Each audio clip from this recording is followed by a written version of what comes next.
What's going on, everybody? Welcome back to another episode of the Sideline, guys. It's great to be here, as always, with my boy Yes, sir. Derrick. Yes, sir. Yes, sir. What's How going you on? feeling? How you feeling this week, bro? Energized, honestly. Energized. Tired as hell, but energized at the same time. How Yeah, you man. feeling? We got a nice little Yeah, break in man. the action after the Yeah. All Star. Really good pacing. I'm good, man. I'm good. It's been a grind with this new job, but I'm loving it at the same Yes, sir. time. Uh, it, it's crazy. It's Yes, crazy sir. to be honest. These 2 weeks went by Yeah. faster than the last 3 months. So Feel just that. trying to Yeah. buckle in and do what I got to do for sure.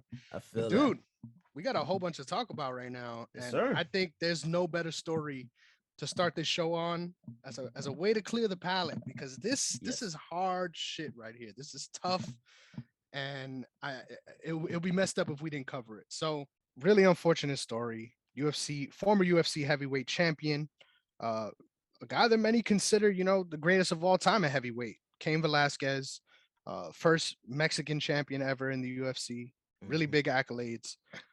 This isn't some everyday UFC fighter that barely made a name for himself. This is big. So 3 days ago, he was arrested for reckless assault charges with a weapon and attempted homicide. He shot a man and opened fire on a car in a wide open area on a highway. Um, and the details of this story is kind of crazy. When I first heard what happened, sort of where my mind went with it, and then once the details started coming out, it's two different stories, which Hmm. really was sobering for me and really told me something about myself. Like Yeah. you Yeah. got to you got to give these guys their due. But so the story is there was an ongoing issue where the daycare that his family had chosen was under investigation, and this man, I don't even have his name. I don't want to give him the time of fucking day to be very frank. This man was accused of child molestation, and one of the people involved in those allegations was Kane's son. And the details of that, um, it's really heartbreaking. But the quote that I read was he said he took him to the back and told him that he was going to help him change his clothes, and he touched him inappropriately, and he told him make sure to not tell anybody. And when they asked him how many times this has happened, he said over 100. And this is also someone who, when asked, he said that that same guy, that he saw him doing this with other people as well, so other children. So this is a very serious case. And what I don't understand is the details that are coming out once again. Um, what I don't understand is he was out on bail Hmm. as this was happening. Hmm. So the story is Cain Velasquez, unfortunately, decided to take things in his own hands. And given the circumstances, it's tough. It's really tough. Like I feel him. Like 100%, I feel him. So from what I understand, he pursued their car for over 11 miles. And this is a key detail, man, because when it comes to the way this is going to shake out in court, that is huge. Hmm. So he pursued their car for over 11 miles because he knew the defendant in that case was in there, and ended up ramming his truck into their car on the highway. Obviously, a significant accident, and then opening fire on the car. He ended up hitting the stepfather of the defendant in that child molestation case. And unfortunately, I'm gonna say it like it is. Unfortunately, didn't really hit his intended target. But of course, he's facing 10 plus charges, obviously, all related to this incident. There's been a lot of UFC fighters really coming out in defense of Kane and really speaking up, speaking their mind to sort of say, if anybody was in this situation, it's hard to say you'll react differently. And I Hmm. understand that sentiment as well. Yeah. Um, as someone who's also studying the law, this is not a situation that, in my opinion, I think he has a good chance of getting out of. I think this Yeah. is this is a very closed and shut case, regardless of the circumstances, Hmm. which is just heartbreaking, man. That was a lot. So please give me Yeah. some thoughts on this. Yeah, I mean, just like you, when I first heard that he was arrested for attempted murder, I'm like, my mind instantly went to like BJ Penn type level, you know, John Jones. I'm just thinking, just a lot of reckless, things going on. Obviously, this is, still has to be played out, and we still need to hear details. But that was my first thought, unfortunately. Um, with when I think the details came out yesterday. Mhm. Um, I like I'm pretty sure anyone that is sane would feel like that is exactly how they would have, maybe not exactly like in terms of like, you know ramming the truck into the car or something like that, but the point is you're gonna take matters into your own hands. Like if people say they're not going to, like, like, God bless them. I know I would. I know I would, especially when you're talking about, like, how old is his son again? He's like really young, right? He's, Four or I five think years he's old. 4 years old. Yep. That's not something that, respectfully, I gotta say, that's not something that exists in a 4-year-old's imagination No. unless there's something credible going on. Yes. Yeah. Yeah. You don't just make that up And as a kid. exactly. Sorry. That's. I don't blame him. Like you said though, it's it is a pretty much open and shut case. Like, That's what makes it heartbreaking, I bro. Like hate it that. for That's him. what makes it so. Yeah, I man. hate it for him. Like, because legally, I mean, he did what he did, and and by law, you can't do it based. You can't judge it based on, well, this is Circumstances. morally correct, and yeah, circumstances. You can't just select. It is by law, but he's facing what, like 25. Yeah, man. That's the start. And how old is he? Like late 30s, early 40s. Yep. He's like 38. I think. I can't even imagine. I mean, and you know what? I don't think he would have it any other way. That's a crazy thing Mm. about this. I like You're going to do what you need to do to protect your family. And on one hand, people might think, hey, well, being there for your kid and stuff like that, that is protecting your family. But when you're thinking about stuff like that in terms of like what evil people actually think about and execute on in terms of something like this, like, I mean, it's already bad enough that we have guys that prey on women and stuff like that, right? When you're thinking about a child that at 4, like, you basically taken this child's innocence away. I mean, there's no other way to put that. So I don't see how he was wrong. By law, I see it, but I totally understand. Totally understand. You do what you got to do, and again, like, there are cultural things to it too, you know. And different cultures might react differently, depending on what it is. But what do you expect them to do? Like, Mm. what do you expect them to do?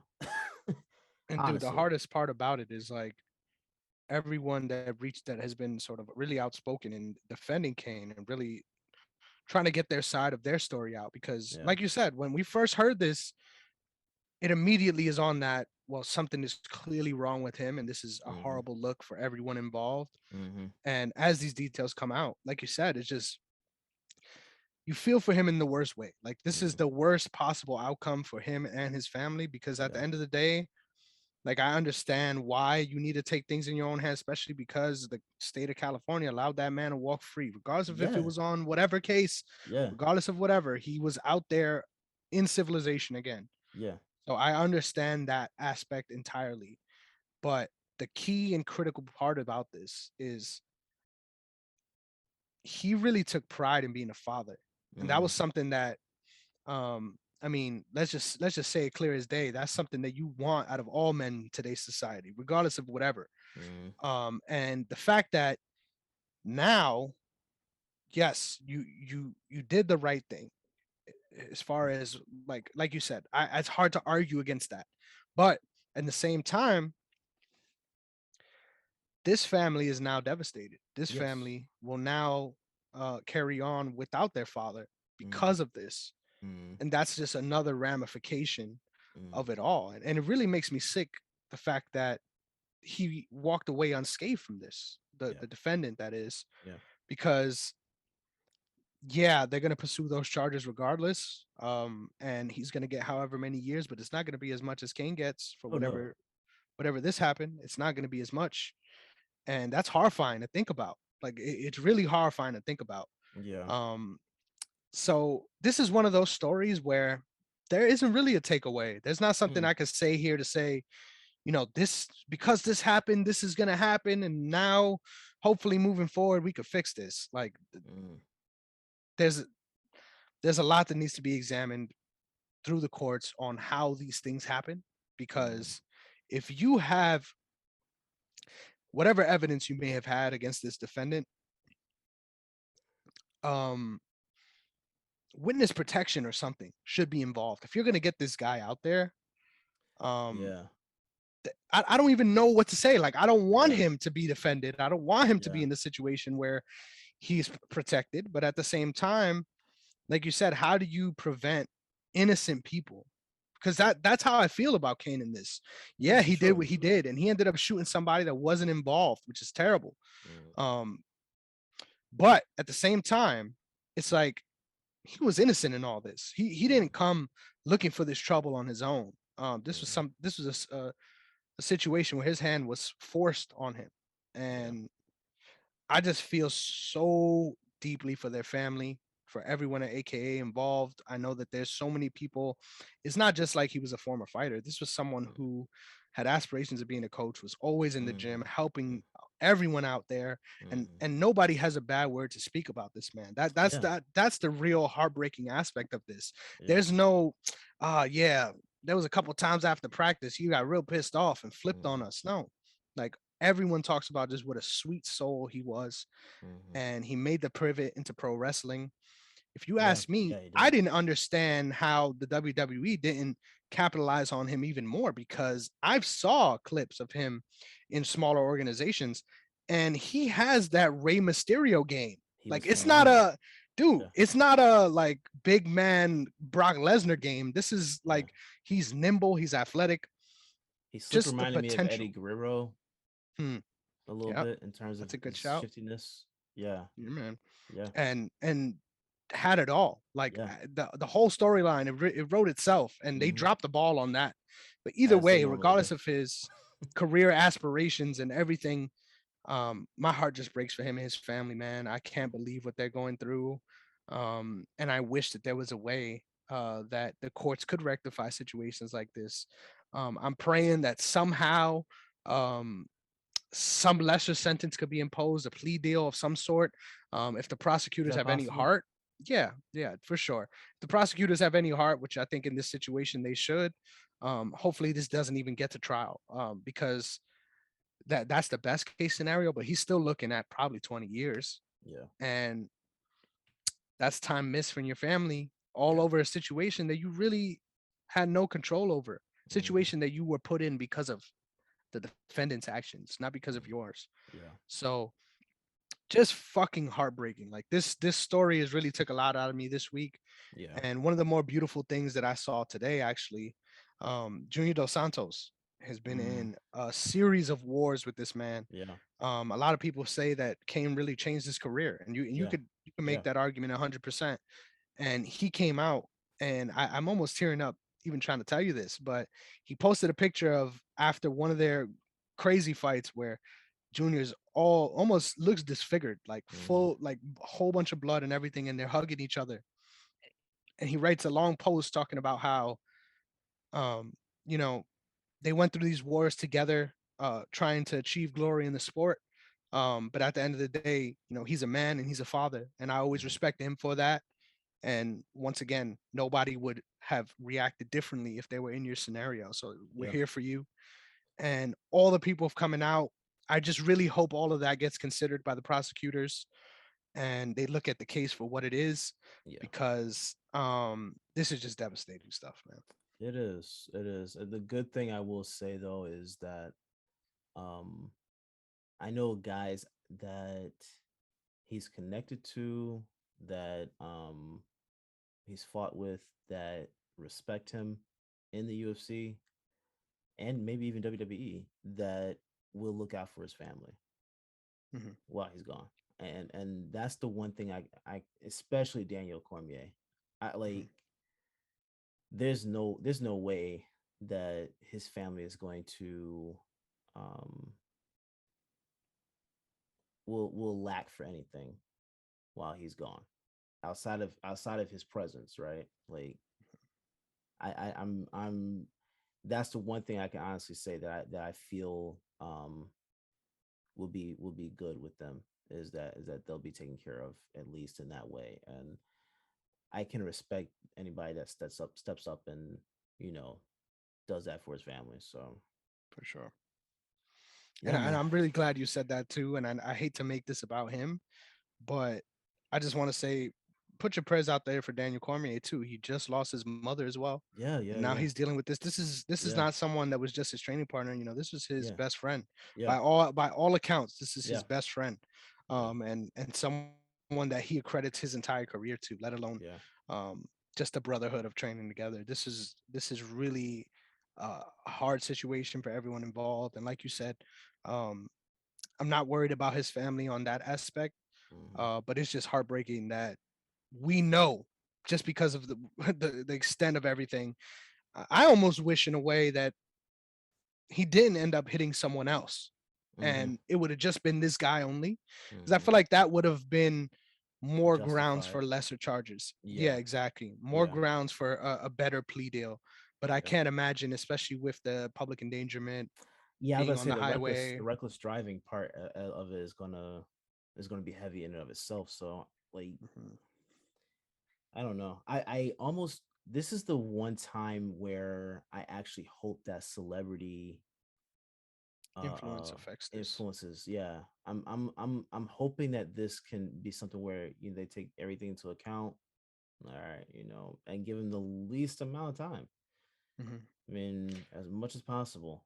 I mean, he still has to pay for what he did, but you get it. You understand it. And I just want to say, dude, I know we tend to make light on some stuff to make make things funny, make things a little lighter. Yeah. I'm not saying this to make things lighter. I just think this is important to highlight. Um, have you seen the photo of his mugshot? No. Um, I encourage you to look at this after, because Okay. not only was he um, the only way I could describe it is exactly what you said earlier, just content. Like, Yeah. he knows he did what he wanted to do, Mm-hmm. and he was not shying away. If anything, he was a little Yeah. cold. Yeah. Yeah. And Yeah. and man, like I said, my heart just goes out to him and his family. I hope that the law does everything to their power to try to tip the scales in the right direction. Mm-hmm. But this is just a horrible situation for everyone involved, and something that you wouldn't wish on your worst enemy. Let's be Yeah. clear about that. For sure. For sure. I hope Dana White's connections in politics comes into play, and can levy whatever influence he can with it. This is the That's a one very good time shout. I hope. Yeah, that they're able to figure something out. This is Yeah, the one time. Yeah. Yeah.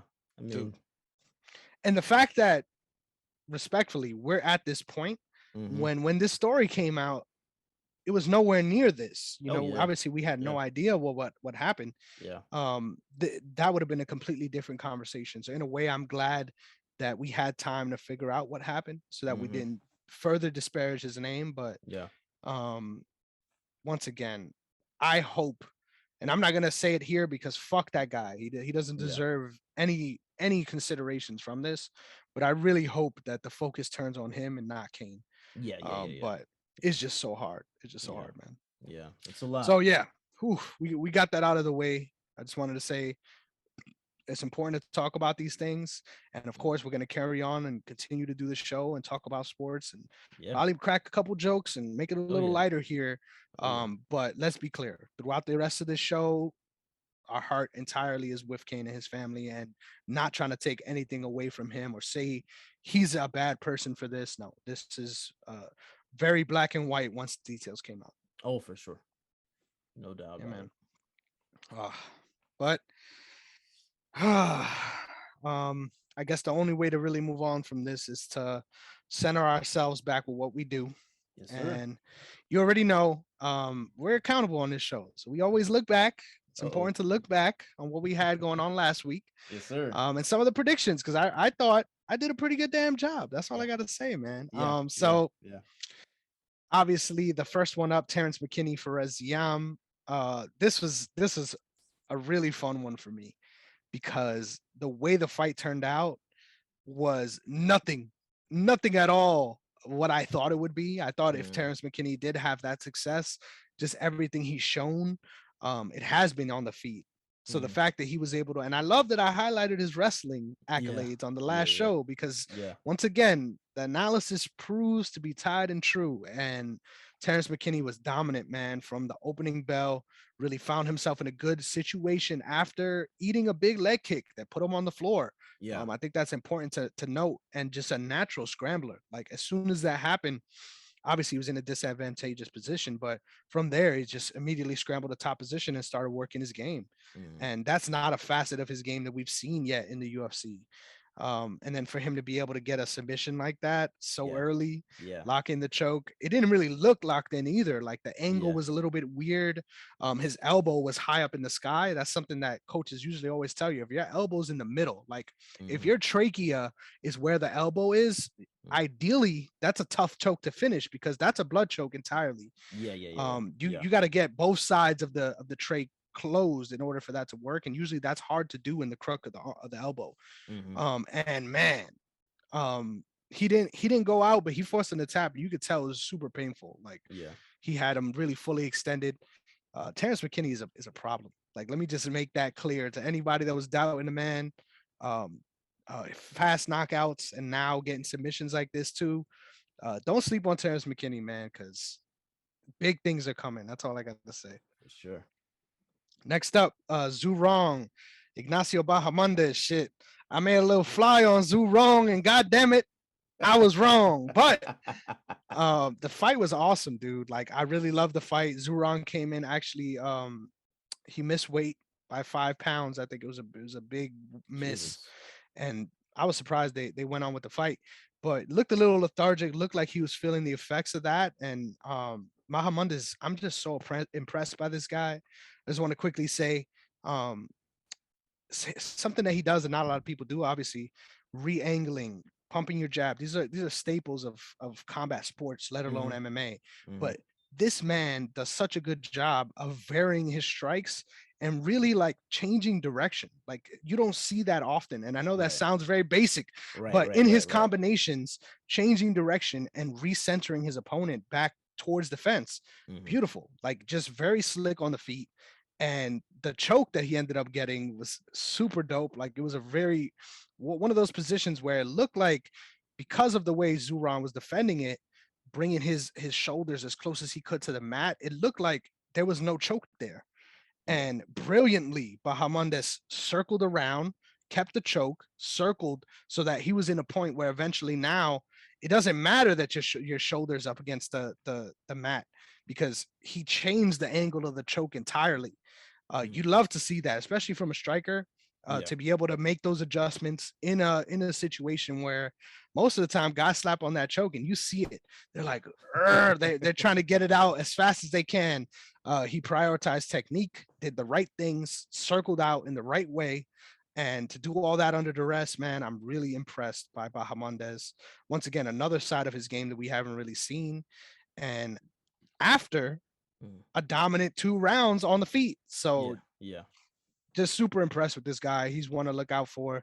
And seeing Bilal Muhammad in his corner as well was super funny for me. Like Bilal is that Yeah. dude. Like I don't care. Everyone talks shit about Bilal. Yes. I think Yes. he's one Yeah. of the best fighters in the UFC, and their camaraderie is something to behold. So I'm loving everything I see out of Bahamondes. Keep your eye on that guy too, because he's fucking special. How much did you lose on that one? I was only $5, dude. Yeah, Okay. because I was playing to the odds. So because Okay. I was Okay. betting on the Okay. underdog, I only Okay. lost five. No, no big deal. No big deal. Not bad. Not bad at all. But next up, Armin Petrosian versus Gregory Rodriguez. I came away big in this one. It was a close fight, man. This was one of those fights where I'm watching. I'm scared. Like I'm nervous. Like I'm like my pick ain't gonna come through. I'm gonna lose this money. Thankfully, everything worked out the way I needed to. It wasn't a big play either. It was just 10. But got back a nice 20. And dude, I just want to say, like I said before the show, I'm gonna say it again right now. I would not be surprised if both of these guys find themselves in the title picture at 185. And Yeah. I was billing this fight as a 205 fight. I Yeah. thought this was at Yeah. 205. That's Yeah. how Yeah. huge these guys are. So let me make that clear as well. This is a middleweight fight. So interesting things on the horizon for Adesanya. Everyone always Yeah. says he cleared out the division. He lapped the division. Listen, there's always more sharks coming around, circling around the pond. It's only a matter of time. And both of these guys, I think, could find themselves in that top 15 spot. And it's back and forth. Like Gregory Rodriguez had him hurt bad in the second, visibly sort of retreating. And he stood tough in the third round, really turned things back around again. Armin Petrosian. This was a war, and this card was filled with really sneaky good fights. Yeah. Like I had so much fun watching this card because it really delivered in a big way. Mhm. And Armin Petrosian, man, there's not many Armenians in the UFC, but get behind this guy because he is the truth, and clearly under duress is where he shines. And this is something that I also highlighted before the fight. Mhm. Retreating, defending. He Mhm. is so slick and so good at keeping guys off of him and getting back to working. And that's exactly what he did all night. Some people, listen, I even thought myself, just because of the damage and the way the fight played out, I was arguing. I thought Gregory Rodriguez won Mhm. when I initially watched it. After the fact, talking to a couple people, watching it back, I agree it's a toss up, really. Like you could really give it to either guy, and you love to see fights like that. But when you bet on fights like Yeah. that, you're shitting your pants, bro. But thankfully, my guy got the nod. You love to Yeah. see it, and that one felt good. That one felt good for sure. And then another sneaky one here: Armin Sarukin versus Joe Alvarez. This guy is a problem. I just want to say this was one of those moments where Armin Sarukin lands a big elbow and it just turned into a crime scene, like real quick. It Yeah. didn't look like the kind of impactful elbow that would do that. But he was leaking in a bad way, like that it really makes you question, like, was there other people bleeding before this? Because the whole canvas was filled after that fight. There was just so much blood, so much like it's not often, obviously whenever this happens it's on the face, like Mhm. these parts of the Mhm. body bleed the most. Yeah. But it's not often where someone opens up a cut and it's just pouring. Like it Yeah. was like that, it was Yeah. pouring the entirety of that sort of first round into the second. And it's always crazy to me whenever they get to the cut, man. They're showing them work on it because it's a huge cut, so the camera stays right on them, and they rush out the cage after, and he's all fixed up, and then he's standing there the first couple of seconds, yeah, the first couple of seconds after they just finished working on him, he's standing there, and before the fight even starts again, it's just pouring again, Yeah. like there's no stopping that. Yeah. And I just got to say, I'm really impressed by Armin Sarukin. This was not something we didn't know. We knew he had a ground Mhm. game on this level, and the Mhm. fact that he was competitive against Islam Makhachev really speaks to the level that he's at, because that was his first fight in the UFC on Yeah. short notice against Yeah. Islam Makhachev, and Yeah. he showed up Yeah. big Yeah. and lasted to the decision. And of Yeah. course, he didn't win, but he made a case for himself to win. Yeah. And Yeah. now Yeah. he's winning dominantly in this fashion. This is a guy that's going to be a staple at 155, and I'm sure of it. But don't sleep on Joel Alvarez, man. Obviously, there was some holes in this game that were exposed in this one. I won't be surprised if he ends up moving up to 170 because he is huge for this weight class, Yeah. 6'3". This guy must be walking around 180 at the least, 190. and cutting all the way to 155. That's a rough ask for anybody. That's a hard cut. Yeah, man. Yeah, man. That's I can't even imagine that. You're gonna have Uh, to cut my leg off to do some shit bro, like that. yeah, I stay between 175 and 180. There's no way in hell I could even think about cutting 30 And like how that. tall are you? 5'10". Exactly. Yeah, So yeah, that's a good spot, dude. Shout out to you. yeah, I'm yeah, a half yeah. inch taller than you, bro. Yo. By the way, shout out to everybody at home watching. I can't wait to meet my boy Derrick. Like we've been talking about this the It's gonna past be couple good. weeks. Yeah. It's gonna be good, bro. It's gonna be good. But good to know. Good to know. You know what I'm saying? Let's find out who's 5'10" is legit. Because I know Yeah. for a long time I was out here like I'm 5'11". You know what I'm saying? I'm Hey, yo, 5'11". real talk. My license still says 5'7". Oh Because no way. I got it when when I was 16, 17, somewhere in that range. I just keep forgetting to update. You caught this growth spurt, my brother. You love to see it. You love Oh to no, see it. it's also going to the chiropractor. I ain't even going to front, man. It's not. I didn't get this humongous like growth spurt. Like my shit was done like by the time I was like 18. It wasn't. We say a lot of stretching. Stretching Yeah, is it what got was. me there. I respect it. I I guess respect it. like like Michael Jordan in Space Jam, just that final stretch right there. That was me. I respect that. I respect that, dude. And I Yeah, just want to say, I'm a big dude. So whenever yeah, I tell someone I'm 5'10", they're like, "There's no way you 5'10". Like that's yeah. the first thing they always tell me. So I won't be surprised if that comes. Anyway, this is a huge tangent. You love to see it. But Armin Sarukin is that dude. Watch out for him, and 100% don't sleep on Joe Alvarez too, because this is another one of those fights where the matchmakers, man, they're gonna make you earn it in the Yeah, UFC. for And the sure. fact that we're seeing guys like this fight each other on the way up, in both of these matchups. Yeah, Honestly, all four of them, like all yeah. of these guys could turn out to being very good. Oh, for sure, for So sure. Yeah, once again, listen, everyone always talks about why doesn't the UFC have big names on this card? This card is whack because of whatever. Don't judge the cards until you know what you're watching. Like that's right. the biggest key here. Yeah. If you knew about technique, if you knew about all these things, you would Mhm. be hype like I was That's coming into this one.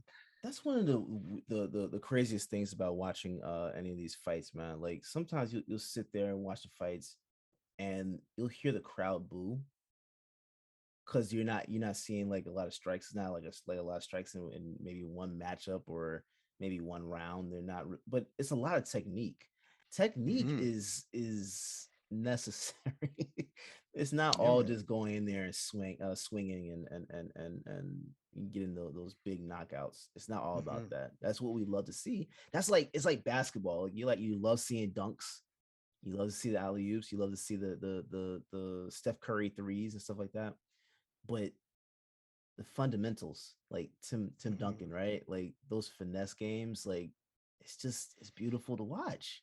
And It's even more beautiful to so than watch. that, when you see those high amplitude dunks, when you see those wide open, really nice threes, a mistake was made. Like let's make that clear. Yes, yes. This wasn't the Someone ideal lost their situation. coverage. Exactly. So the same thing goes for the Yeah. UFC, man. A lot of these times guys are discredited for playing to their strengths, for doing Hmm. the appropriate thing. Hell, there were moments in this fight, if I'm not mistaken, where Armin Sarukin was being booed for Yeah, taking yeah, down yeah. Joe Alvarez. Yeah, yeah, yeah. And it's ridiculous if you ask me. But if you've gone to a UFC event, like you get it because I've Yeah, been there, yeah.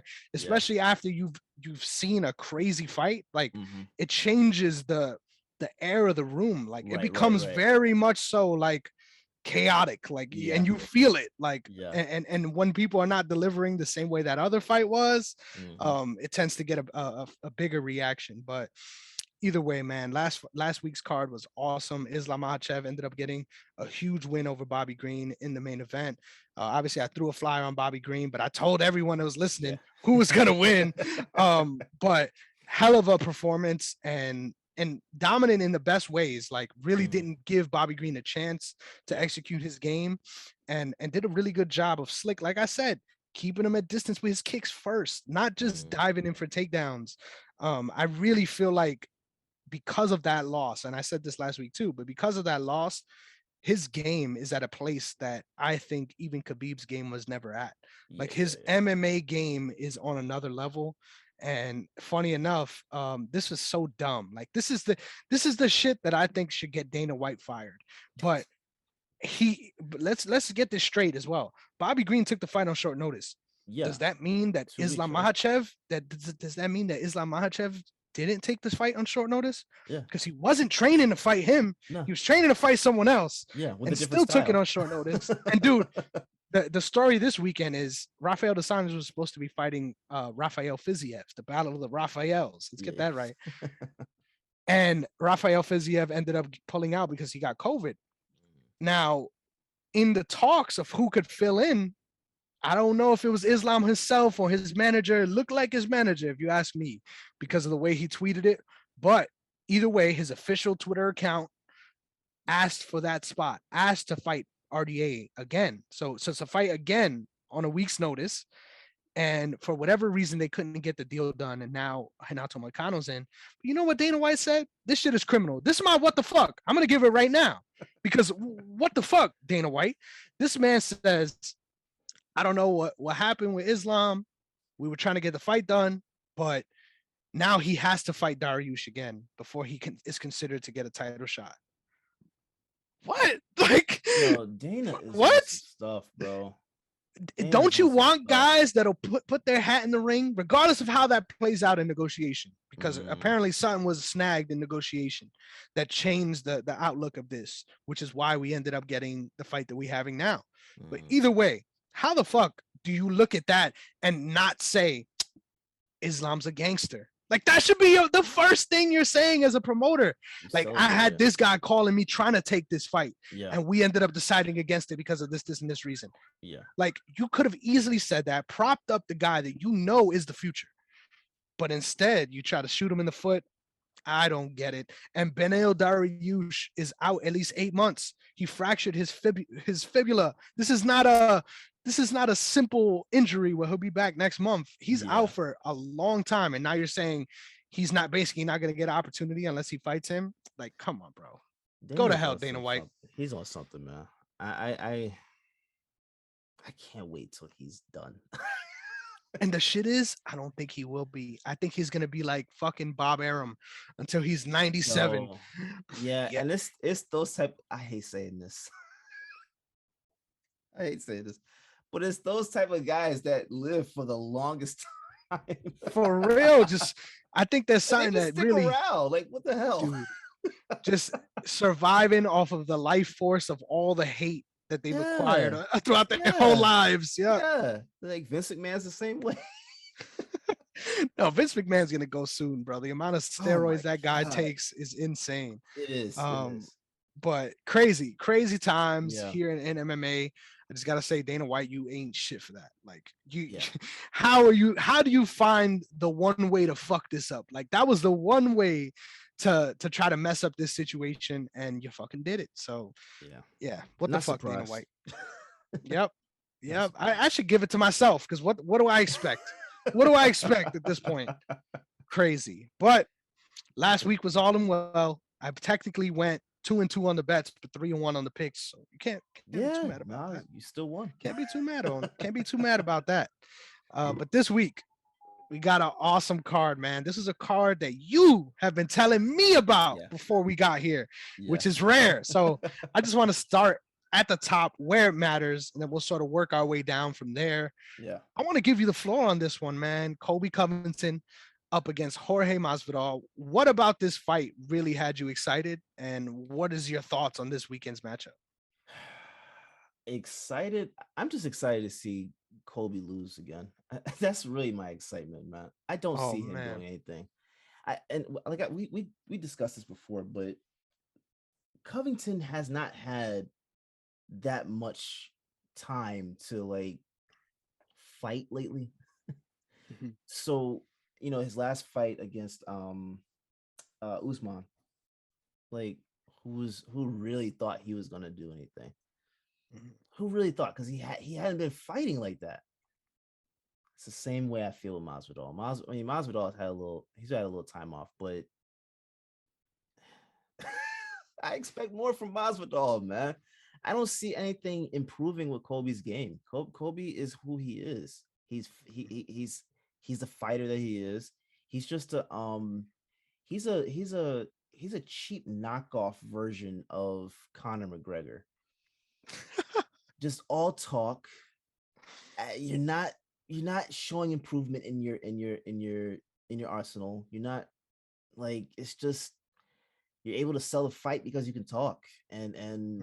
I mean, good for you. Like you get more money through through that, but I don't see how I put it like this. I don't know that he goes past the third round.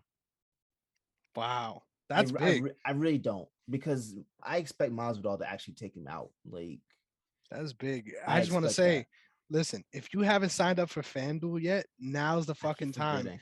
Because I'm telling you right now, listen, you'll be surprised to hear this. Masvidal by knockout. You know what the odds are on that?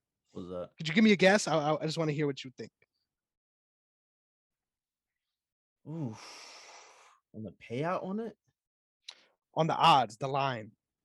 Like, how big of a favorite would that be, Uh, I don't even know.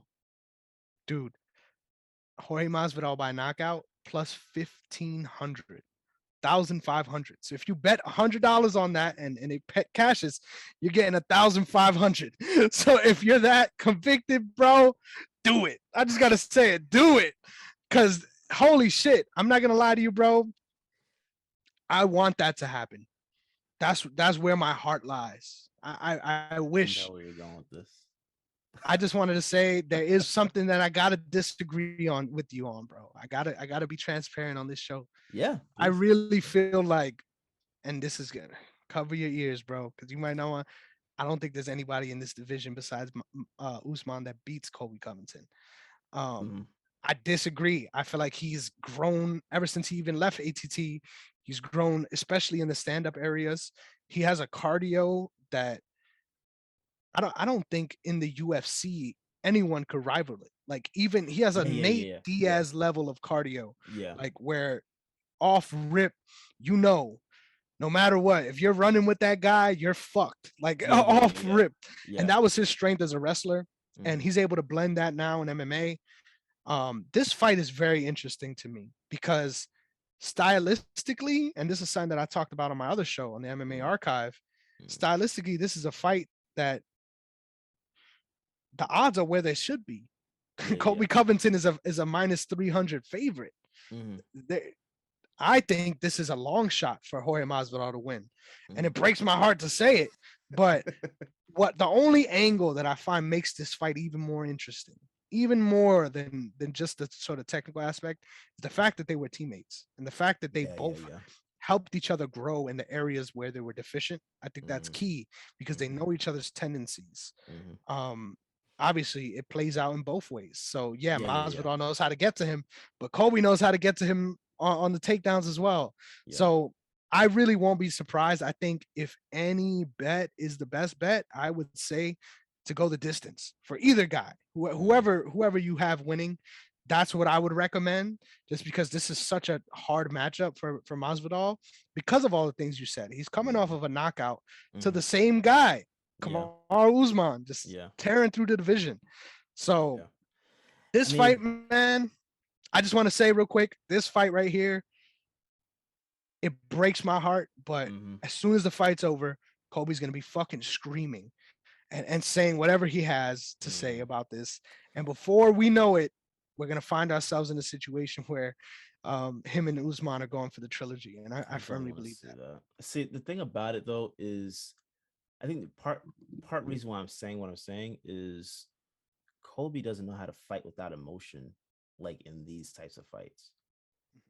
Like these big fights, he tends to fight with emotion. He tends to allow his emotion to take over and the ego to show, and that's what does him in. Like he going against Usman, he really allowed his ego to get to show, and it's not a good thing when you're a fighter to fight with emotion. You know, you're supposed to fight with technique and strategy, and when you lead with emotion, all that goes out the window. So that's the biggest part. the biggest reason why I'm saying what I'm saying is because I see him doing that. I see him. Like, of course, in terms of like what you said in terms of his cardio and all that stuff, for sure, I completely agree with that. But one of his weaknesses is his ego. Yep. It has nothing to do with the fight skill. It's that Mhm. ego is just going to take over, and Masvidal knows how to compartmentalize. And as soon as that cage closes, it's what you got to do. And I think he'll be able to do that more than Colby will. And that's how I'm seeing that whole, that where he's able to take advantage of something. Yeah, man. Second or third round. Dude, I'm telling you, if he's gonna win, that's the way he's gonna win. So I agree Yeah. with you on that. Yeah. I'm excited to watch this fight because it's not often where it's often where I really like somebody. Yeah. It's Yeah. Yeah. not Yeah. often where Yeah. I want someone to die. Like Yeah. legitimately want them to die. Like Colby Covington is that dude. So I hate that I'm even making that pick. Yeah. Yeah. But it is what it is, man. If Masvidal wins, I honestly feel like it's on the level of like Conor McGregor versus Aldo kind of shock knockout. Like Yeah. it's on that holy shit, how the fuck did that happen kind of level. Yeah. But man, I'm praying for it. Let's go, Cuba, coño. I'm all about it. Like that's what I want. But my heart and my head are telling me two different things on this one. So really love the Feel analysis, that. man. I'm looking forward to seeing this one because, like you said, I don't think it's just anger and animosity. I think Mhm. he's a very insecure He person. is. He Like is. he's a He very really insecure is. person. He So really I is. think all of those things are really going to come to bear. I think early on in this fight, we'll know which Mhm. direction it's going to go. Mhm. And I'm looking forward to it, man. This is a Yeah. really good main event. I'm just pissed that this wasn't in Florida. If this was in Oh Florida, my God, that would have been beautiful. Oh, bro, they've dropped the ball on that one. they should have definitely waited for that one. That would have been a really nice venue to do that in. Oh, Dude, I'm excited. I think this card as well, one of the deepest cards in recent memory. Everyone's like, mhm. "Oh, there's not big names." But you don't know who these guys Never are then, know who's because fighting. dude, Yeah. the matchups on this card is insane. We got people like Kevin Holland on this card that isn't even being talked about. Yeah. Yeah, So but I haven't heard of him in a minute. yeah, man, he's dropping down to 170 as well. So he made the change, took some time off to sort of get right with his body and get ready to do that. But now I think it's official. He's at 170, and that's his plan for the rest of his career. So I'm interested to see how that plays out too. Yeah. But we'll get to Yeah. that in a second.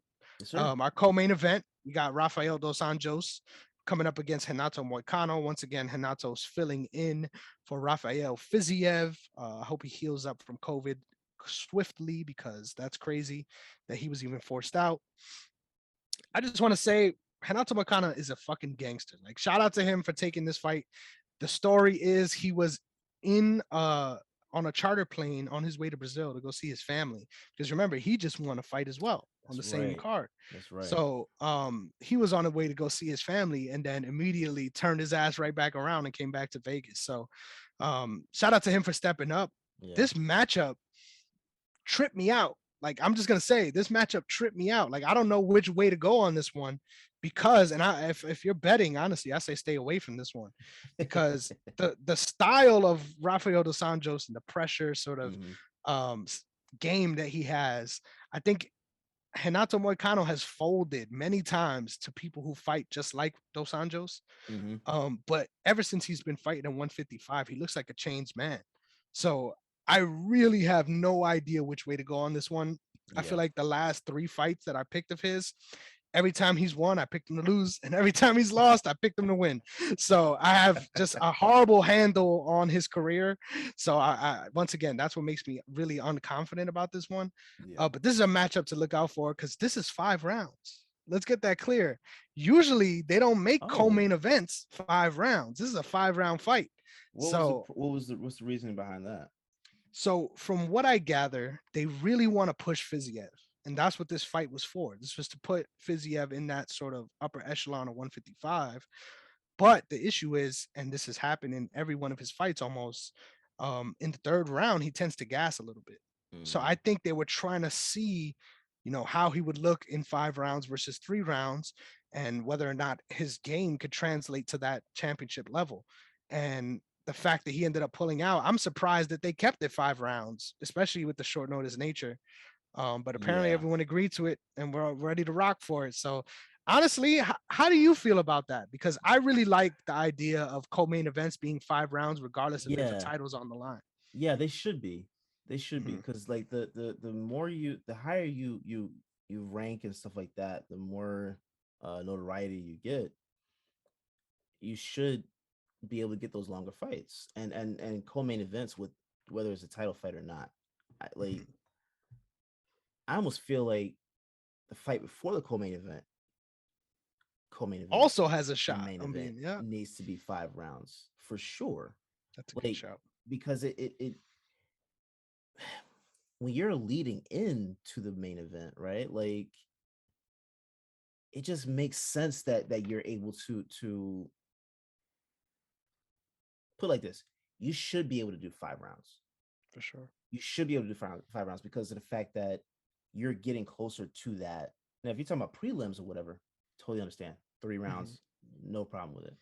But the fight before the co-main event, and the main event need to be 5 rounds for sure. That's a great take. I've never heard that part of it. I love that idea. I really feel like, think about it. What are we working towards here? That's Like what in we're any doing. division, what are we Yeah, working towards here? You're trying to yeah, become the champ. yeah, So let's see. And yeah, a big part about that is, if you do listen, UFC matchmakers, you got our number, bro. We yeah, got these ideas. You know what I'm saying?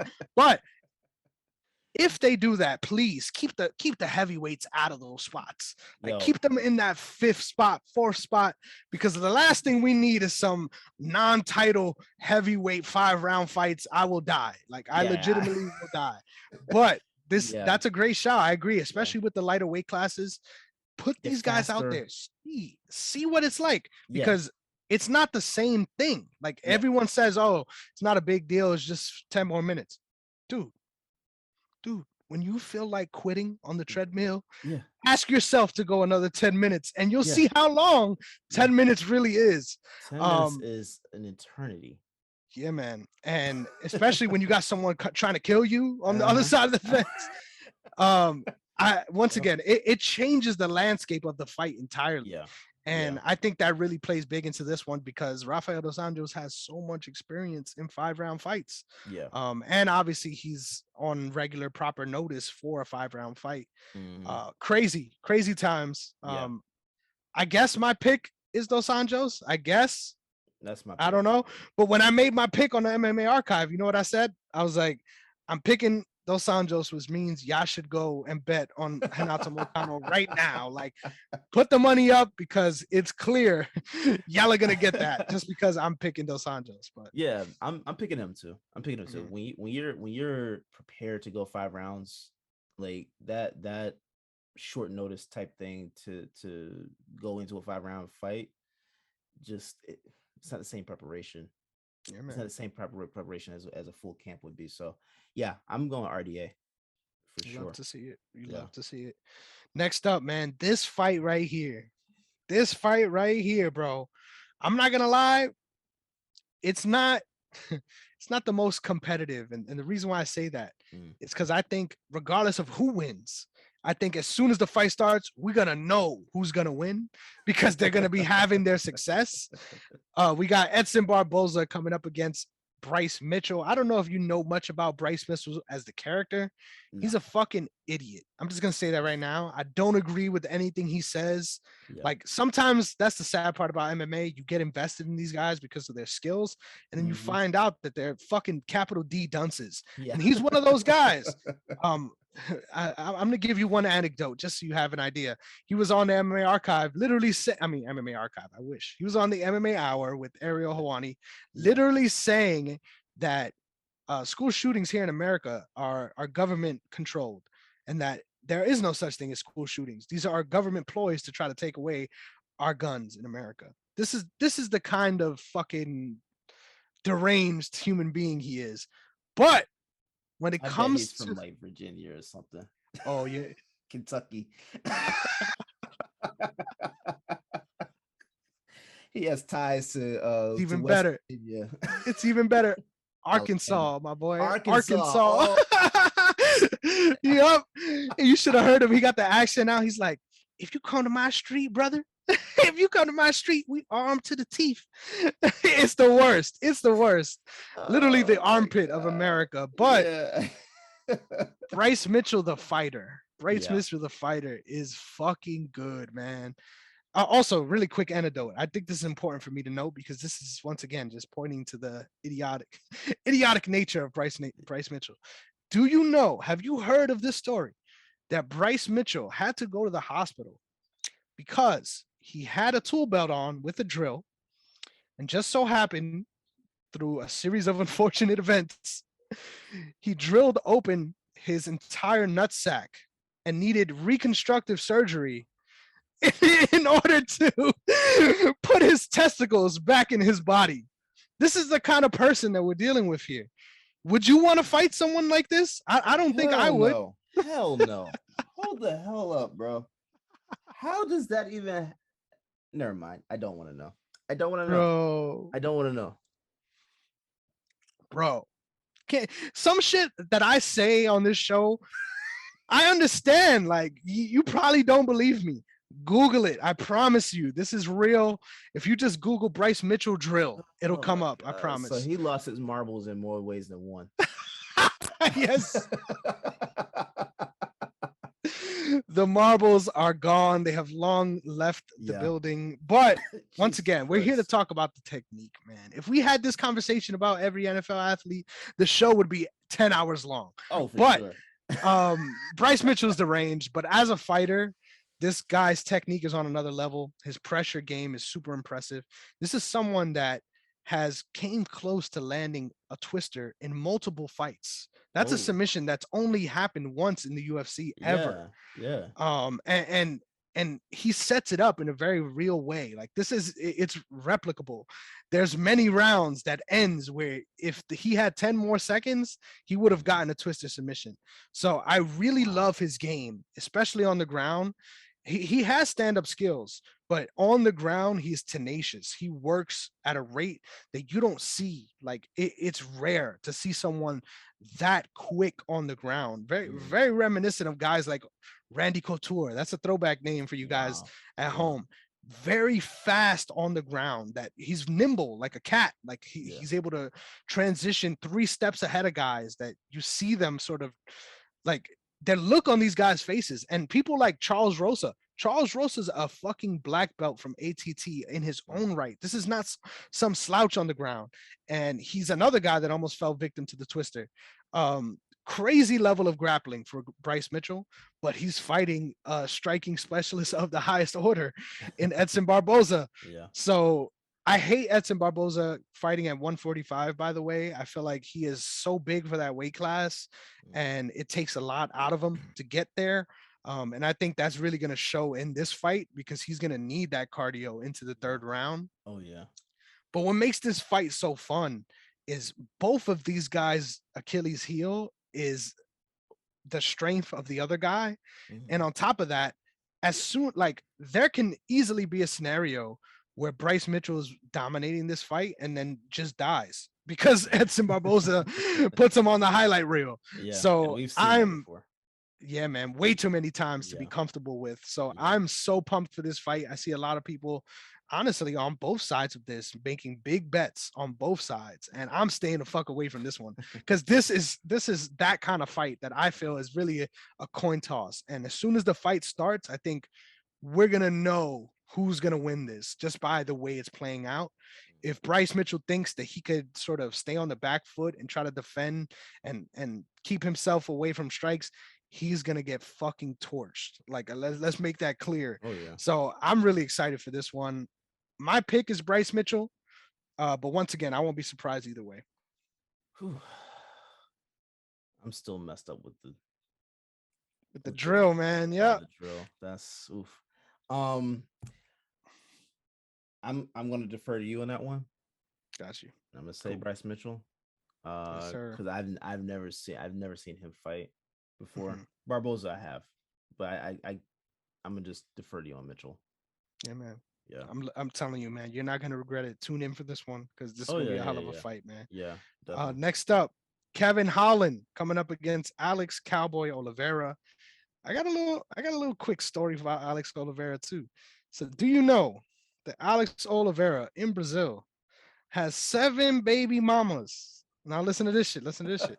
They all live on the same compound. So this man gotta fight for the rest of his life. Oh, he Like, got let no me get choice. that clear, bro. He's got no choice. Especially with Data's paying, man. Like he ain't got any choice.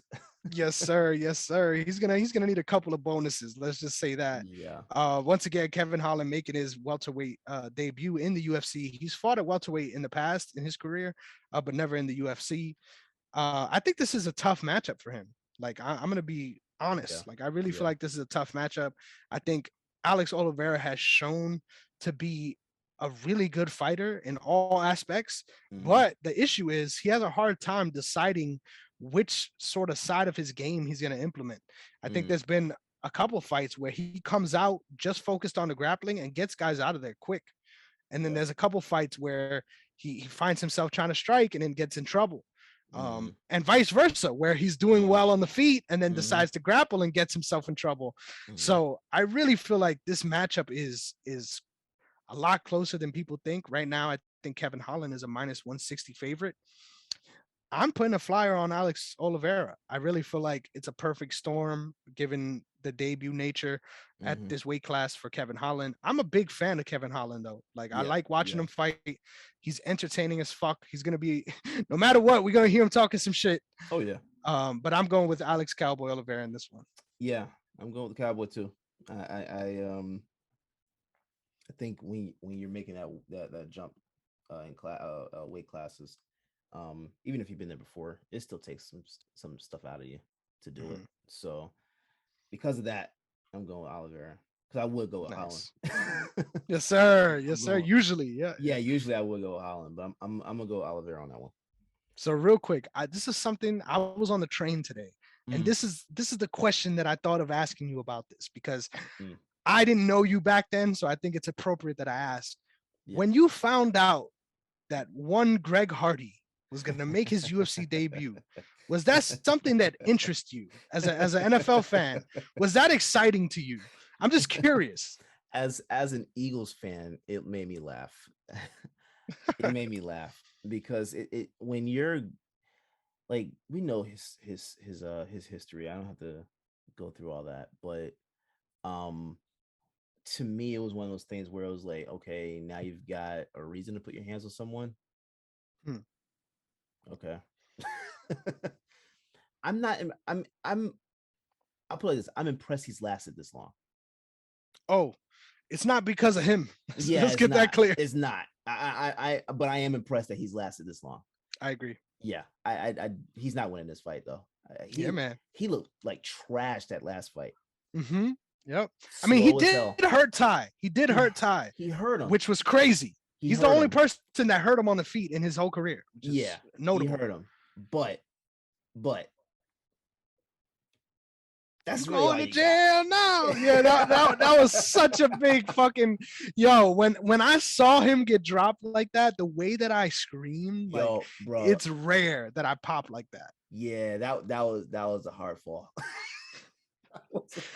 And it just felt so good because it was him. You know what I mean? Like, but it felt good because it was a cowboy too. Like it was multi-layered for me. He felt like a cowboy. That's just like what they do. What they do. Like it felt good to see.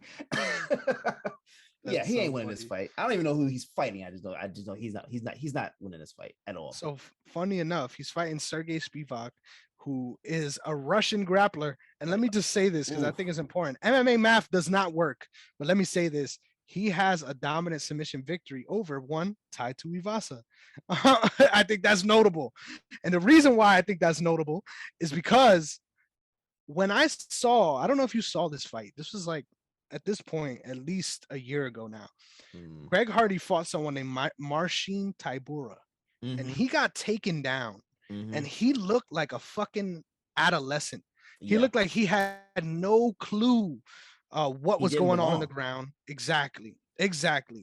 And I just can't wait until this is the big play right here. If you're putting money, listen, let me get this straight. If you're putting money on this fight, put take your grandmother, fucking sell her. Put the money on Sergey Spivak. But let me make this clear. But you gotta sprinkle on Greg Hardy by KO. You have to because it's live. It's live. He's that kind of athlete. I will admit that. Yeah. But I just can't wait until that first takedown because you're gonna see it in his eyes again. You're gonna see the fear that he's instilled in many helpless women in his life. You're gonna see it, all that energy come right into his own soul, and it's gonna be the best thing ever. So I can't wait to see. The funny part about it is that he I can't say that people can't get into MMA later on in their lives, right? Like, for sure you can. Professionally though, that is tough. That is hard to do because you're fighting guys that have been doing this since they were like 15, even younger, like have been studying this for 10, 20 years. Like, you can't expect that to be something where you're just like, yeah, I'm gonna go here and do it. He debuted in the UFC banking on his weight and just athleticism. The athleticism. You can't do that against MMA fighters. There's no way he wins this fight at all. But I agree. There's a puncher's chance. But when you're a cowboy, there's literally like the puncher's chance is so small. Like, they're known for being knocked out in these heavyweight fights. Yeah. So God bless him. I won't even say that. Fuck that dude. And real quick, another hilarious quote from Greg Hardy this week. I'm just gonna say it. I'm not gonna make you guess. You know what this man said? He goes, I'm the best athlete in the world. And then he goes, if I'm not number one, I guess I'm number two, but I'm up there. Bro. Out of all athletes. In anything. Bro, you're fucking diluted. Like, let's get this straight. You're diluted, bro. Hilarious. Like, the level of narcissism this man has. Because he can't even say that's confidence. That's not confidence. That is straight up narcissism. There's no way he actually believes that. Dude, I wish almost that he went straight into boxing. Because like you said, he still would have got his ass beat, but it would have been even more spectacular. Yeah. Than this is. Yeah. But I can't wait. Sergey Spivak, do what we all wish we could. That's all I gotta say. Yeah. And that's it for this card, man. It's a fun one. I'm really excited for this one. I'm telling you, man, top to bottom, even the prelims in this one, there's a lot that I didn't discuss. But if you want more analysis on that, check out the MMA archive this week. Sure. We're rolling out something special. You know what I'm saying? Yes, sir. We got a recap show of UFC 13, which was really cool. And also, I need to mention it, the debut of Randy Couture in the UFC. Yeah.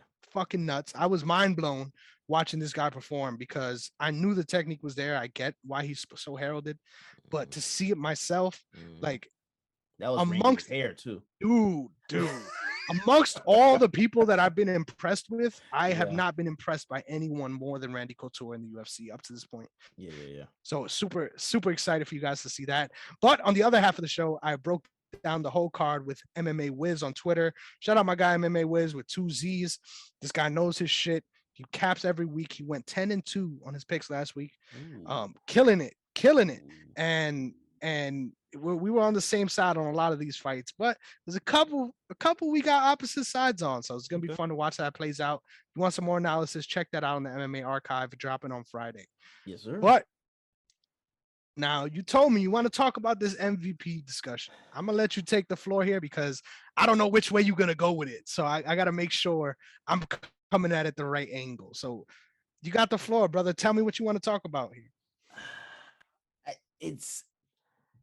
So I was kind of like thinking about this early this week. When we're talking about the MVP conversation, of course, everyone, you already know this is NBA, but when you talk about the MVP conversation, we talked about this before. Like, it's hard to distinguish like how how this decision is actually made in terms of who actually wins the award, right? But I was thinking about it. I might have to put John Morant as number 2 right now.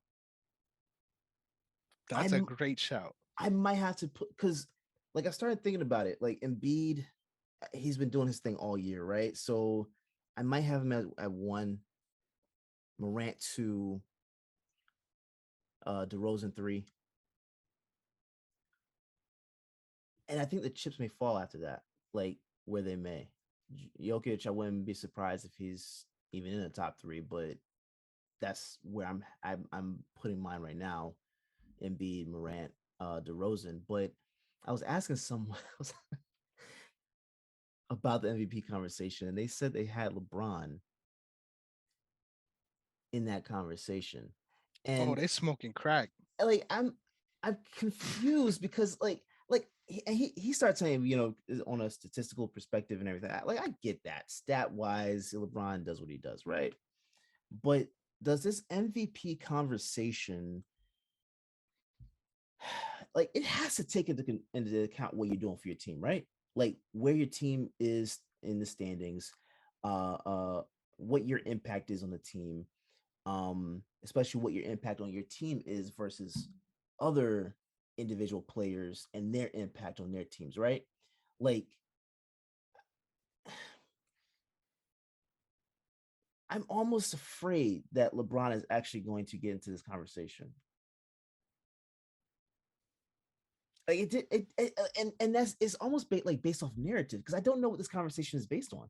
I don't know what the criteria is for the MVP award. Giannis has a case for it as well. Like, there's a lot of guys that Curry as well. Curry's the big one. Yeah. I mean, there's a lot of guys that have a case to be made for MVP. You could even say Durant before his injury. Mm-hmm. I almost feel as if LeBron is going to get into this conversation somehow, and they're not getting into the playoffs. No, he doesn't deserve it, but they're not going to even land into the playoffs. But at least for right now, we see that they're not going to be in there. But I don't think they're going to make it at all, even with AD coming back.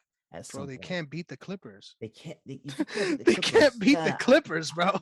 I don't know what we're talking about here, though. Dude, the funny part about it is, I get where your friend was coming from. Like, I get it. I don't know this guy. Oh, whoever the fuck he was then.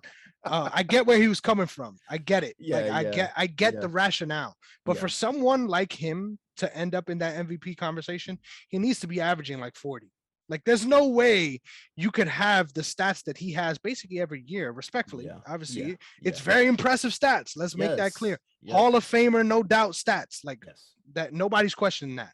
But for you to say he's the MVP in a year where his team is absolute trash by everyone's account as well, it's his fault. Like, it's his fault the team is garbage. Hell no. Like, hell no, that man is not in the combo. The Celtics fan in me loves this, right? But the basketball fan in me does not understand it. Why in the hell would you choose Westbrook over DeRozan? Makes no sense. Why? Especially when you talk about the team's need. Like, DeRozan does more than Westbrook in terms of like the need, right? Like, period.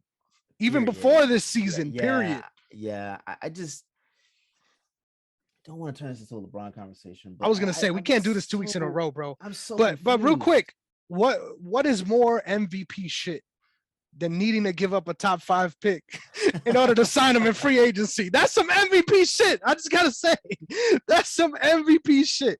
But as far as what you said, narrative wise and everything, I think those first 3 guys you named are perfect. Like, those are really, they're really in that spot. And hell, I could see, like you said, if the Bucks make a run late, if Embiid and Harden, that situation works out very well, I could see all of those guys potentially running away with it, because all the numbers are there for all of those guys, which really speaks to the competition this season in the NBA, the NFL. Like, this is the golden fucking era. Like, let's get that shit straight. I'm so pumped to see how the playoffs play out because there's so much potential. There's so Yeah, many narratives. There's so many people that could step up and just yeah, change the landscape of the whole playoffs yeah. just based on their own performances. I'm so excited for that. But I think those two guys that you named after who you had in first place, Morant and DeRozan, I think Mm. those are the key because it fits the narrative. Once again, Yes, when yes. you turn around a franchise in that way, let's make it Hmm. clear these guys barely made the play-in last year, Right. and now they have the third best record in the NBA. Yeah, Like that is huge. That's yeah, big stuff. yeah. That's almost kind of similar, and I know it's not the same at all because obviously there wasn't a big acquisition this season, but this was similar almost to the Bengals situation Hmm. where they're a Hmm. team Hmm. that's so far out that Hmm. yeah, you got some good players, but you're nowhere near that. And now they're championship caliber in a big way. Yeah. Really excited to see how that plays out in the West. Also on the East, I when I first started seeing the Rosen lines, I thought this shit is not sustainable. Like Mm. there's no way he could keep up scoring basically 30 points a night. I'm eating my words because now he's scoring basically 33 points a night. This man is going crazy. Yeah. And it's been really fun to see because he's been slept on ever since he was in Toronto. I Yeah. Yeah. think he Yeah. was Yeah. always on that level. Yeah. And his trip to the Spurs, I think, is what kept him under the radar. Like everyone Hmm. just assumed. I don't know what it is about the Spurs. Everyone, you go to the Spurs, people think you get old like overnight. I It's think because it's they're the not flashy. exactly, yep. They're not a And they flashy did rein him franchise. in. They reined him in a Yeah. lot. Yeah. Yeah. Yeah. I But I I would agree with that because the DeRozan when he was in Toronto, um, you could see that he was that kind of player, but like his I don't know. I do know. One of his biggest issues was LeBron. Like in terms of like development and confidence, LeBron, because every time they got into the playoffs, he ran into LeBron, yep. and that was it, right? Um, and I think even they even said one year, like, yeah, if we had that guy, we would have won too. Like, and that was a point where I was like, DeRozan, like, come on, man, like, You you don't say should shit like you that. don't Yeah. say anything like that at any point, and like even if you think it, you don't say that, like, but I almost feel I like, respect that because you saw my face. I was like, where the yeah, fuck are you going with this? That makes yeah, a lot of sense. yeah, Yeah. but I almost feel like his the trade to San Antonio actually kind of helped him Mhm. because you worked. See, it's the fundamental aspect of it. Like what I was talking about before, it's not flashy, but it's fundamental. Like Pop has fundamental basketball, and that's how he coaches. So when you're working with that guy for he was there for what a year and a half, 2 years, something like that. 2 years. Yep.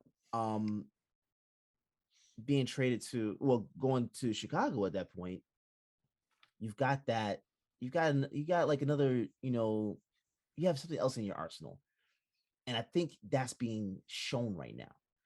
Uh, Chicago to me was a team that I had in the playoffs. They were to me I thought they were going to be like Me too. 5 or 6 somewhere in that range. Did not see this coming. I did At not see all. this coming, And without Lonzo, and without Lonzo and Caruso. Let's say that too, because that's a big Caruso's been part. out too. He was making a lot of things work for that team. So I'm excited.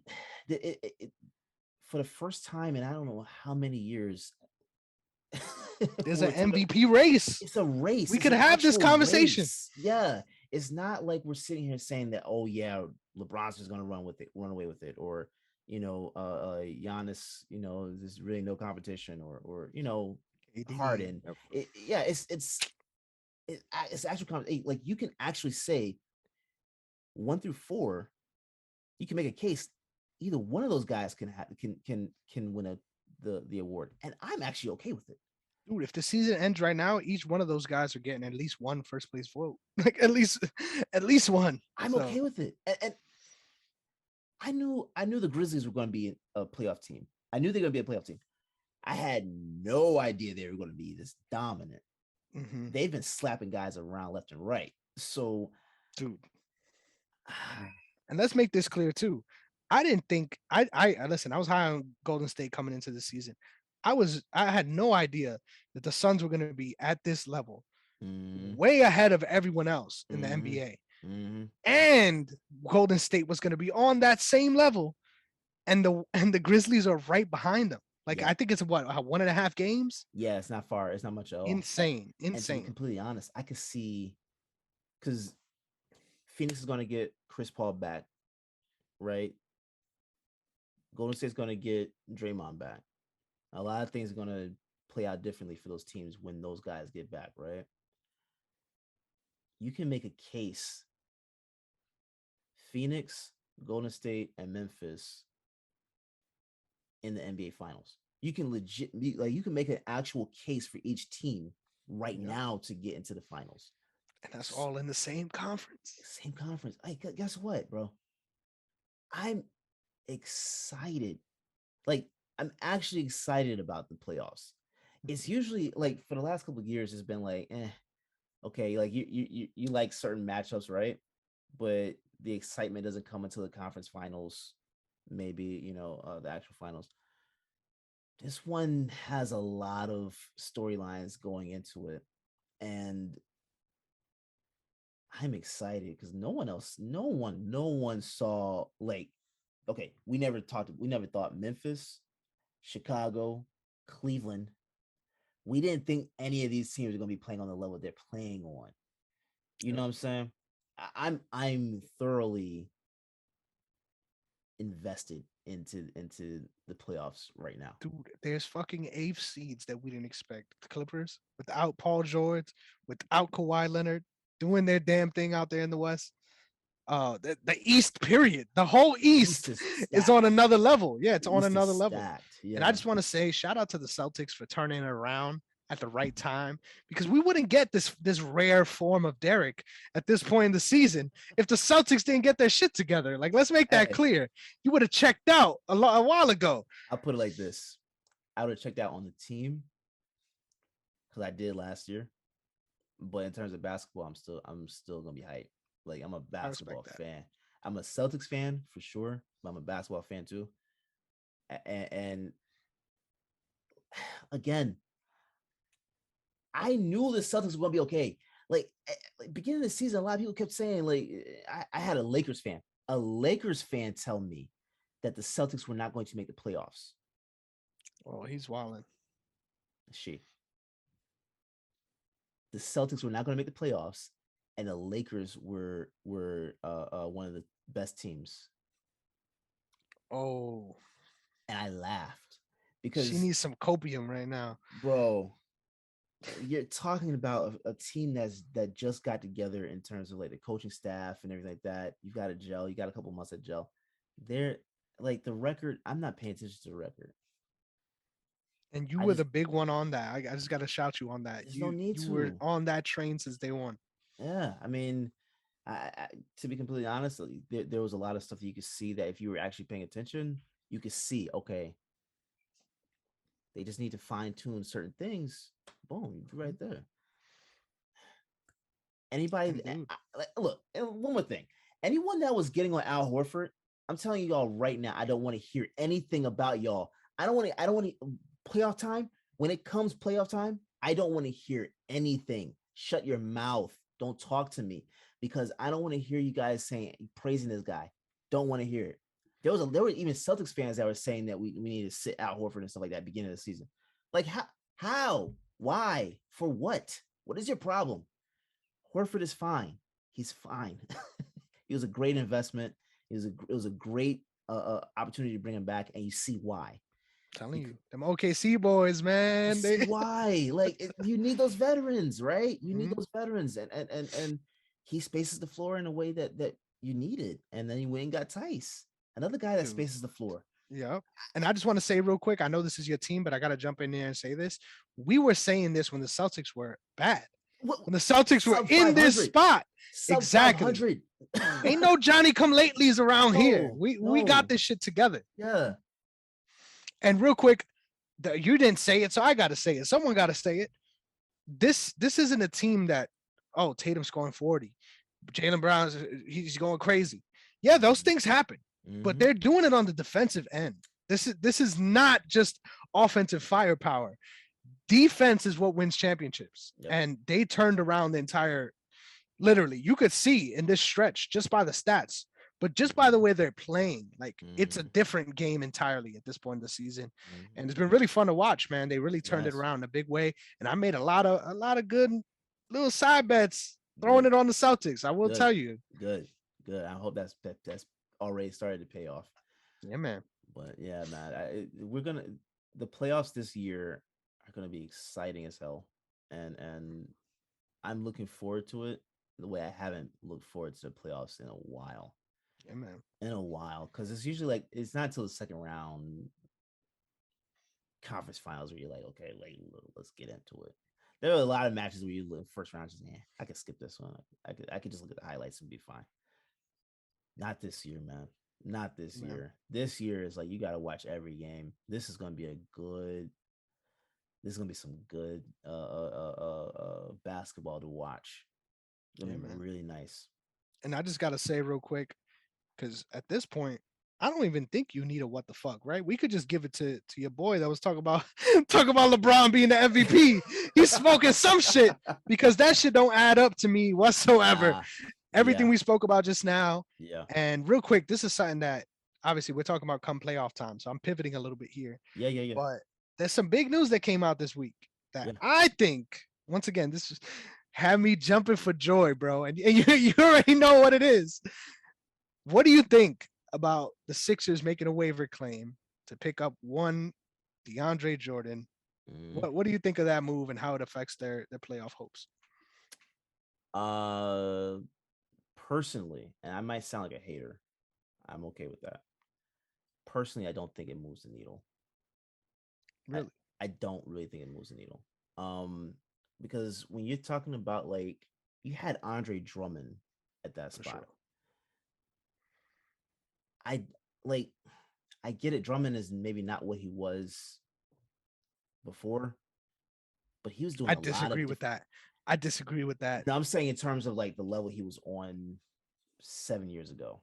Yeah, like it's not that, but he's not a slouch. Like what he was doing in terms of rebounding and protecting the paint, those little things that you had when Embiid was on the bench. Mm-hmm. I do not see DeAndre Jordan doing that. In fact, sure. I think this kind of lowers things a little bit on the defensive end for Philadelphia, but I don't think this is like going to be that move where you're looking at it and saying, oh yeah, they lost because of this, right? No, yeah, definitely. You're not looking at that like that, but I will say they're going to come playoff time. You're going to see the difference between what they were and what they are with DeAndre Jordan there, because the trade Drummond would have just made a world of difference. I agree 100%, and he was a big part about why I picked him to go to the finals. But I think the only reason why I'm so high on this move is because of the fact that they lost Drummond. Mm-hmm. Obviously, it's not nowhere near the same caliber player, but you got to fill those holes somehow. Like let's just be clear. Yeah. And I couldn't even tell you the backup center right now. So it makes sense that they went after him. I'm surprised nobody else did. That sounds like a Laker move if I ever heard one. No, he was the Lakers waived him. I know that. I don't know why I said that. Yes, he was with the Lakers. What I don't get, once again, there's so many different scenarios that you could look at about where he could have went. What I don't get is how did he hit that point where they were able to clear him? Because they didn't pick him up off waivers. He became a free agent, then they were able to get him.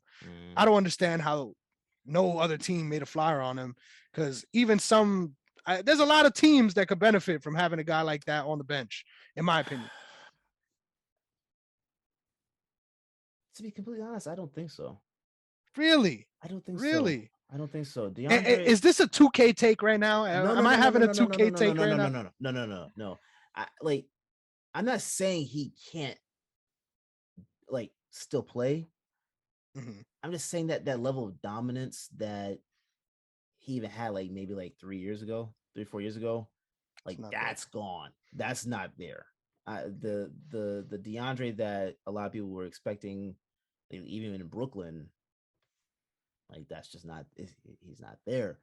Yeah. Um, which again, Brooklyn, that's another team that's very intriguing to me because this entire time for the last 2 months, I've been hearing people say, "Oh yeah, they're getting Joe Harris back, and things are gonna start clicking for them." Now he's out for the rest of the season, ankle Hmm. surgery. So I think they of course they're gonna be intriguing in terms of they've got Drummond and Seth Curry, right? But Ben Simmons still not in basketball shape. Also, from I think what I read was that he had a back issue, and they don't know when he's gonna play. So I don't know how you feel. Like, do you think Brooklyn is on the outside looking in, even with Durant coming back? You got what, 20 games left? Yeah. I think there's no way they don't end up making it somehow. Um, but as far as like actual title hopes, yeah, Oh I, yeah, I no, don't. no. That's been gone a long time ago, and we talked about this on this Yeah, show many yeah, times. yeah. Um, yeah, man. I think especially with this year, like Mm, if this was last year, I mm, could see them hodgepodge throwing shit together and finding a way to make it to the second round, no doubt. But mm, with the way things have shaped up in the East this season, yeah. like I feel like, yeah, man, if they get bounced in the first round, I will not be surprised Oh, I'm not. whatsoever. I'm not gonna be shocked at all. And I just want to say, how the how has nobody talked about the fact that now there's no mental health issues? Once again, I know this is a touchy subject. I Yo, know I this is don't. something that nobody wants to talk about. But let's be real, for all the people that do suffer from mental health Mm, issues, the mm, fact that that was a scapegoat, and now all of a sudden there's all these other physical ailments, physical problems that he had. How come we didn't hear about that when he was uh in Philly? I don't get yeah, it. I really yeah, don't get it. yeah. No, I this mm, Ben Ben Simmons to me is one of those guys that did what he needed to do to get the money, and then just like that was it. Like I don't think we're going to see that same level of dominance with him because it's not that he's not capable of it physically. I just don't think he's mentally like invested. And there's a lot of guys that are like that in terms of like, you get your money, hey, whatever. Bradley Beal, I'm pretty sure he's gonna sign his extension. I don't see him actually like leaving anymore. Beginning of the year, I thought he was gonna come to For Boston. sure. I do Yeah. not see that anymore. I don't see that anymore. Um, That team's also doing well without him, yeah, surprisingly. yeah, yeah, which is weird. Like, Kuzma. yeah, Shout out my boy. so weird, so weird. That's like alternate universe type of thing right there, right? Legit. I Ben is just one of those guys. I don't see. I don't see him taking that next step. I really don't. I think what we have, and I could be wrong. I could be like very wrong about this next thing I'm about to say. I'm pretty sure he peaked already. I'm pretty sure he's already peaked I don't because agree with that. This guy's what, 24? yeah, yeah. No, no, I no, don't agree with that. no. Physically, he has the ability to do better, right? But if you're not there Total mentally, package, yeah. yeah, if you're not there, like if you're not mentally invested in like into what you're doing, I don't know how we see better from him. Mhm. Like that's why I think his best days are behind him because I don't see how you're going to be able to do anything more. I don't. I Dude, if don't. this crushed you, this whole process that you forced yourself out, Mm-hmm. imagine it's not gonna get better. Like No, it's you're gonna not. be getting torched, bro. Like when Anywhere you you go. literally not even just in Philly or in Yeah. Brooklyn, not even Yeah. just in those two places. You're gonna Yeah. hear it everywhere. Yeah.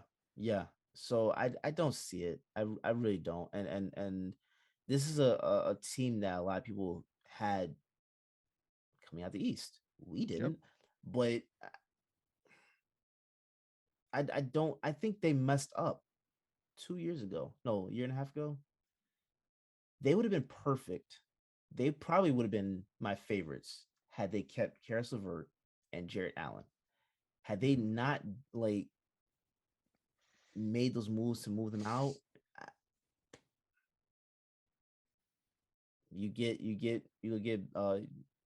That's the Drummond and biggest Seth. what if in the I NBA know. almost, And literally. Spencer Dinwiddie, like Mhm. that was another guy that they had that was Quality, I just they had the depth. All they had to do was wait on health. dude. And the shit is, I saw that team play live.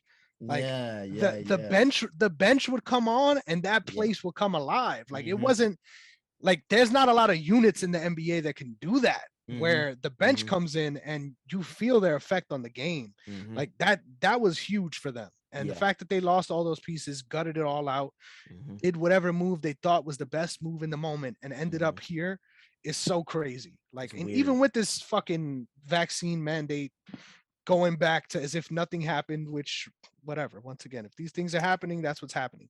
Hey, But even with that, what y'all not gonna get what y'all need out of explain Kyrie. that to me though, because New York, New York is weird. I'm not understanding it. Fuck Eric Adams. Is Eric Adams. That's all I gotta say. Cool, I hate that guy. cool. He has been very weird. I just when is the earliest that Kyrie is expected to play home games? If I'm not mistaken, the last I heard was as soon as 2 weeks from now, he'll be able Okay, to return to full basketball activities. okay, yeah. But I still don't see That shit him. don't make no sense to It me. doesn't make any That's sense. But I don't. Truth be told, like I told you before, beginning of the season, even with Kyrie out there on the floor, I don't see them winning a championship. I don't. can't blame you. I just don't. And hey, if I'm wrong, I'm wrong. I'm fine with it. You know what's the dumbest shit about this whole thing? 3 months ago, when I got COVID, Mm-hmm. there was a surge here in New York. How Mm-hmm. the fuck 3 months removed from that, now we acting like, oh, that could never happen again. Like Welcome, what the welcome, fuck? welcome to my world. Dude, Georgia has been, like that since the pandemic hit. Yeah, you're yeah. right. I You're mean, right. You must be the lone soldier out there with the mask and everything.